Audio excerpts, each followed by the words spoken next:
Assalamualaikum warahmatullahi wabarakatuh. Halo teman-teman semuanya, kami dari kelompok 22 akan memaparkan hasil diskusi kami mengenai kasus pelanggaran publikasi untuk memenuhi tugas mata kuliah metodologi penelitian. Di sini kami akan mengangkat judul The Face of Scientific Fraud pada kasus Yoshitaka Fuji. Nah, pernah nggak sih kalian nemu sesuatu yang rasanya tuh too good to be true? Nah, hal itulah yang terjadi di dunia medis pada awal tahun 2000-an. Seorang profesor anestesiologi bernama Yoshitaka Fuji dikenal super produktif. Beliau membuat ratusan makalah dengan data yang terlihat sangat sempurna, tapi justru karena terlalu sempurna, para peneliti itu mulai curiga. Apakah ini benar penelitian ilmiah atau sekedar angka yang dibuat-buat? Sebelum kita ulas lebih lanjut mengenai kasus ini, izinkan kami untuk memperkenalkan diri terlebih dahulu. Halo semuanya, perkenalkan nama aku Amanda Putri Wijayanti dengan NIM 1212300032 dan teman saya. Halo, aku India Zara Maharani dengan NIM 121230006. Saya Luciana Yulandira dengan NIM 1212381. Dan saya Nur Aziza dengan NIM 121230082. Oke, setelah kami perkenalan, kita lanjut untuk membahas mengenai profil dari Yoshitaka Fuji.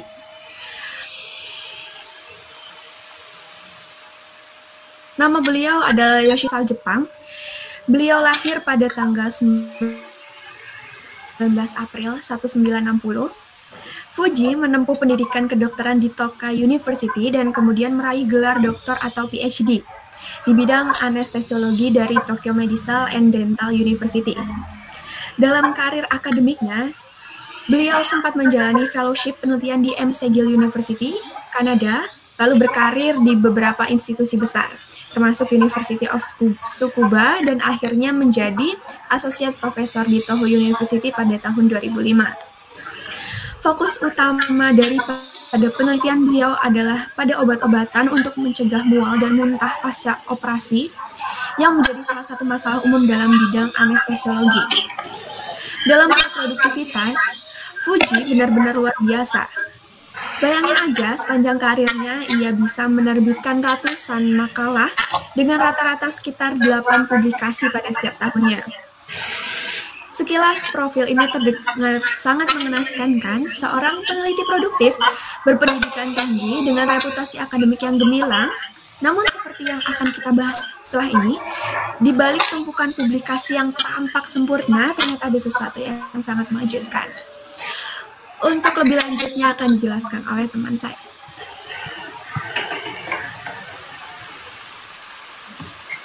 Oke, yang pertama adalah kronologi awal kecurigaan. Pada tahun 2000, dua kolega Fuji menulis surat kepada jurnal Anesthesia and Analgesia. Pada saat itu, tim peneliti yang dipimpin oleh Peter Kren, Universitas Witwatersrand, Jerman, telah mempertanyakan keabsahan data Fuji. Mereka menyoroti bahwa data yang dilaporkan oleh Fuji tampak terlalu bagus untuk menjadi kenyataan. Lalu ada anomali statistik. Dalam penelitian Fuji, tingkat efek samping seperti sakit kepala dan mual selalu konsisten. Padahal, secara statistik, hal itu hampir mustahil. Dengan kemungkinan kebenarannya diperkirakan kurang dari 1/1000%. Lalu, peran Dr. John Carlyle. Tahun 2011, Dr. John Carlyle menanggapi editorial yang menyoroti kasus Fuji sebagai dugaan penipuan dan melakukan investigasi statistik mendalam untuk membuktikannya secara objektif. Next.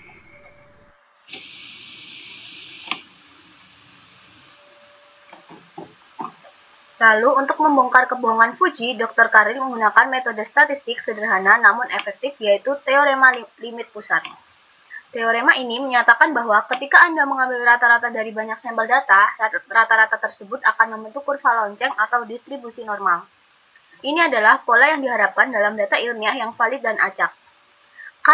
Carlyle menganalisis 168 percobaan Fuji dengan teorema distribusi normal dan menemukan 1. Data tidak membentuk kurva lonceng normal. 2. Titik data terkumpul di sekitar rata-rata dengan sedikit variasi di ujung grafik. 3. Pola ini khas data rekayasa, bukan hasil eksperimen nyata. Next.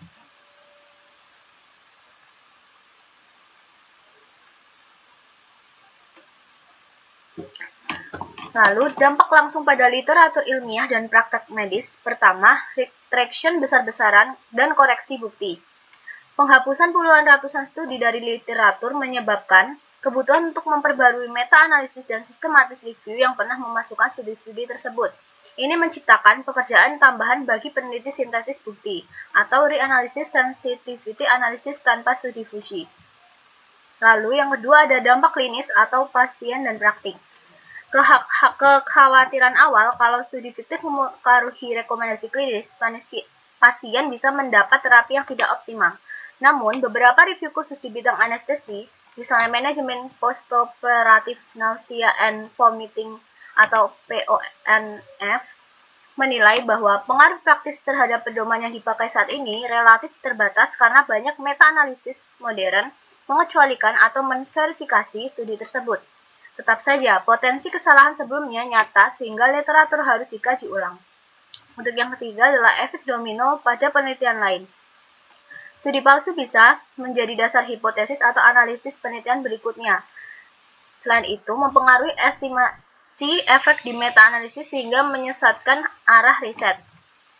Lalu, menghabiskan sumber daya, waktu, dan dana untuk menindaklanjuti temuan yang sebenarnya palsu. Semua ini membuang sumber daya ilmiah dan memperlambat kemajuan nyata. Next.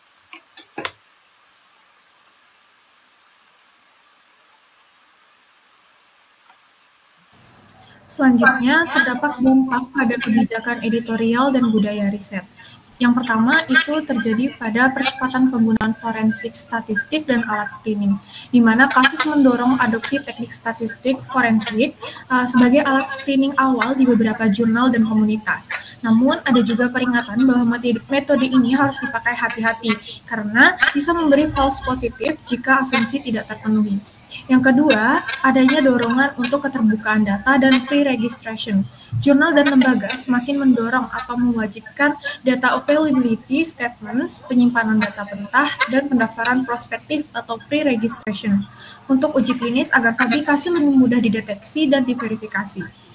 Lalu yang ketiga, adanya perubahan prosedur retraction dan koordinasi antar jurnal.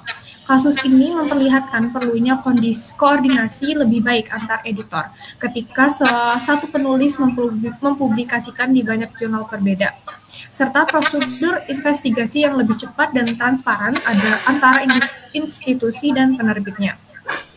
Dan yang terakhir ada perhatian pada insentif akademik. Diskusi tentang bagaimana tekanan kuantitas publikasi mendorong perilaku tidak etis semakin menguat, di mana beberapa institusi mulai mengevaluasi metrik kinerja, yaitu dengan mengurangi fokus pada jumlah publikasi semata. Selanjutnya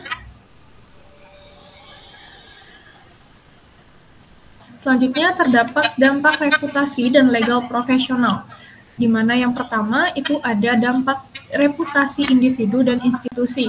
Reputasi individu dan institusi di sini seperti reputasi Fuji yang hancur, beberapa departemen atau universitas terkait karena dampak negatifnya, dan juga kredibilitas jurnal yang menunda tindakan juga dikritik. Lalu yang kedua ada konsekuensi profesional, di mana adanya sanksi akademik, pemecatan, dan catatan retraction permanen yang mempengaruhi karir dan kemungkinan pekerjaan masa depan. Dan yang terakhir, adanya tuntutan hukum atau etika, di mana jarang berujung pada hukuman pidana, tetapi efek etika dan administrasi berat. Selanjutnya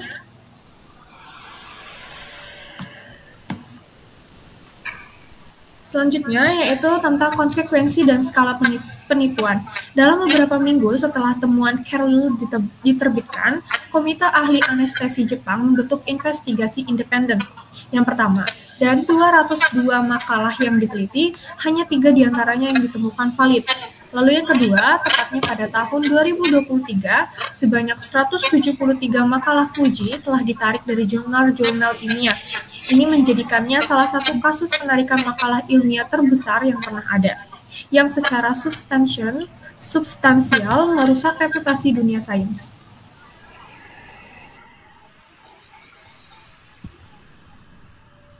Oke, lanjut.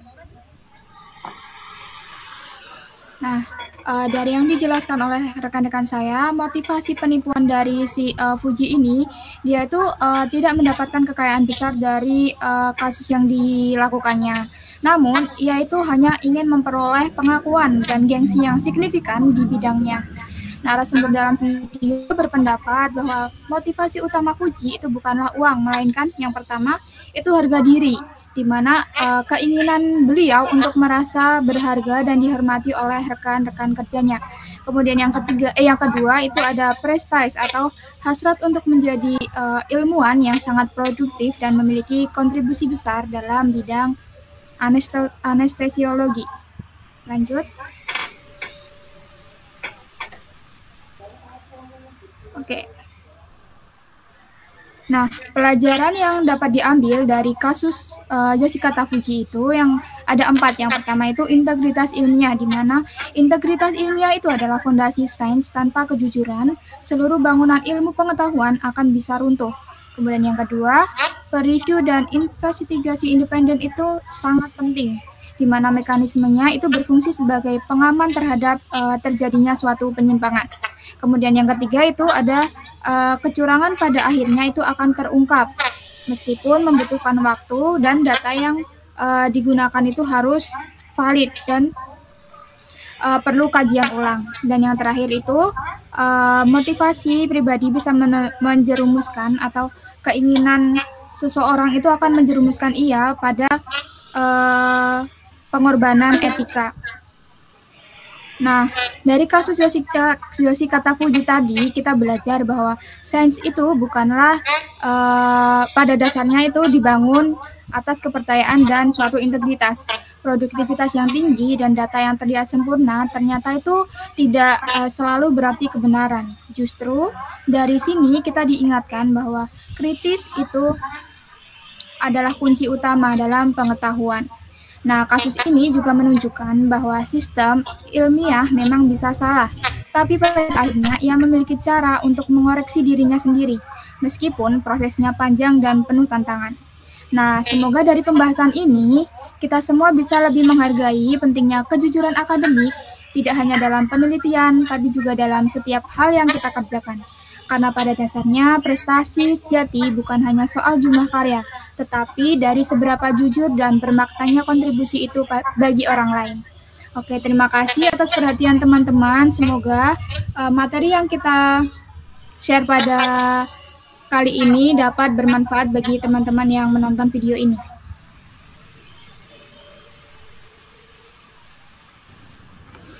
Oke, sekian dari kami. Terima kasih. Wassalamualaikum warahmatullahi wabarakatuh.